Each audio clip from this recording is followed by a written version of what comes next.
welcome once again to the channel, and it is a part third of this chapter. And in this chapter we are going to know about the making of nationalism in Europe, यानी कि Europe में राष्ट्रवादिता का उदय कैसे हुआ.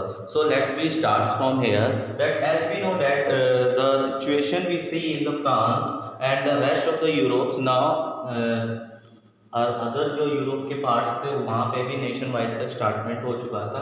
जैसे कि अगर हम बात करते हैं जैसे Germany, Italy, Switzerland, these are the nations which were divided into kingdoms whose ruler had their autonomous territory. इसका मतलब ये हुआ यहाँ पे कि जो आज का हम जर्मनी, इटली, स्विट्जरलैंड देखते हैं ये ऐसे बिल्कुल नहीं थे.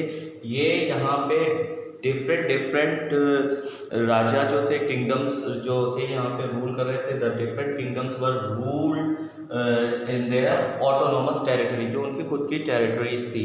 Like as eastern and the central Europe under the autocratic monarchies where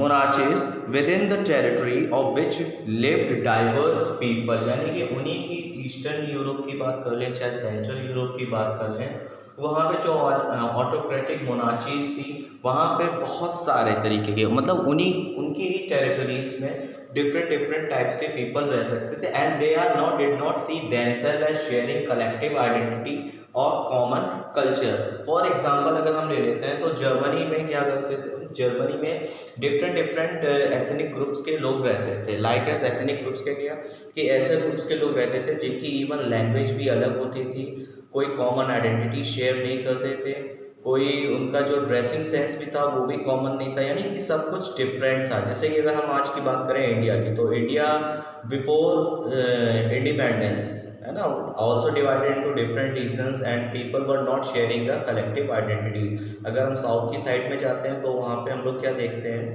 कि जो सदर्न साइड के पीपल है उनका ड्रेसिंग सेंस, उनकी eating habitat is totally different from the northern India. So like as same as for the Germany, Italy and the Switzerland, they spoke the different language and they belongs to the different ethnic groups, and they did not want to see themselves as a sharing collective identity. मतलब कुछ ऐसा common मिले या उनके बीच में common culture हो, लेकिन वो अपने आप में ही अपने आप को अलग रखते थे.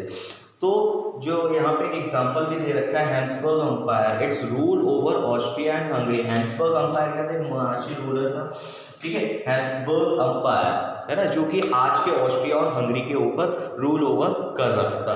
तो ये जो तो यहाँ से स्टार्टिंग जो हुई थी, यहीं से हम लोगों की जो स्टार्टिंग होती है the making of the nationalism in Europe. आगे हम लोग अगर बात करेंगे तो ये जो आइडियाज़ था वो जब स्प्रेड हुआ था तो क्या क्या चेंजेस आए थे, किन के लोगों के थ्रू हुआ था. तो सबसे पहले हम इसमें बात करेंगे the aristocracy and the new middle class लोगों की. तो उसकी हम लोग स्टार्टिंग करते हैं. So start with the aristocracy and the middle class. In this, we are now going to know about the aristocracy class. The aristocracy class is the dominant class at that time. उस time पे जो aristocracy class थी वो एक dominant class थी.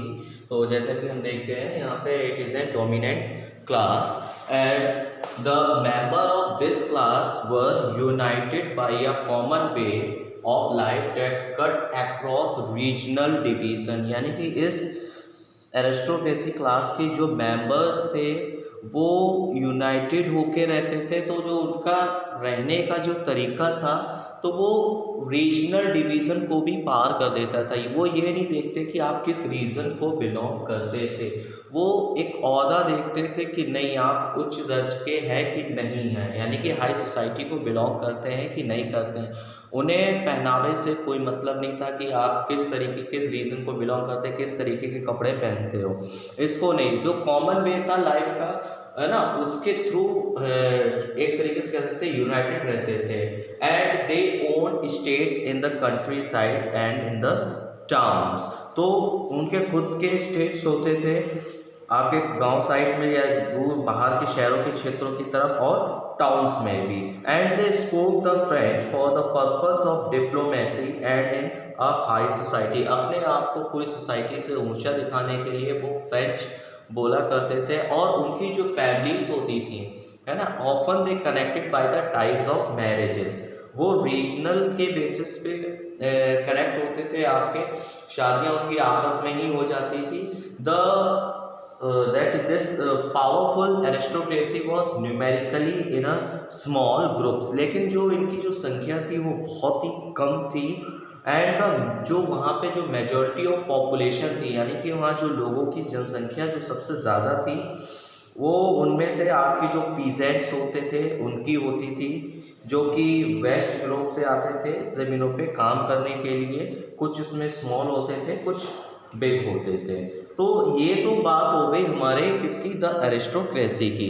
अब हम बात करते हैं द न्यू मिडिल क्लास। तो जो हम बात कर रहे हैं न्यू मिडिल क्लास की, तो इसकी जो स्टोरी है वो इस तरीके से है कि उस टाइम पीरियड तक वेस्टर्न यूरोप में, ठीक है, आपका जो वेस्टर्न पार्ट ऑफ यूरोप था, जो सेंट्रल पार्ट ऑफ यूरोप था, तो वहाँ पे इंडस्ट्रियलाइजेशन का ग्रोथ जो था, इंडस्ट्रियल प्रोडक्शन और आपका ट्रेड के हिसाब से इतनी एक तरीके से कह सकते हैं इतना डेवलपमेंट नहीं हुआ था। बट बाय द टाइम, जैसे जैसे टाइम हम लोगों का आगे बढ़ता गया, तो वहाँ पे एक्सपेंशन हुआ आपके ट्रेड का, ग्रोथ का, ट्रेड का एक्सपेंशन हुआ, प्रोडक्शन का एक्सपेंशन हुआ, इंडस्ट्रियल रेवोल्यूशन स्टार्ट हो गया आपका।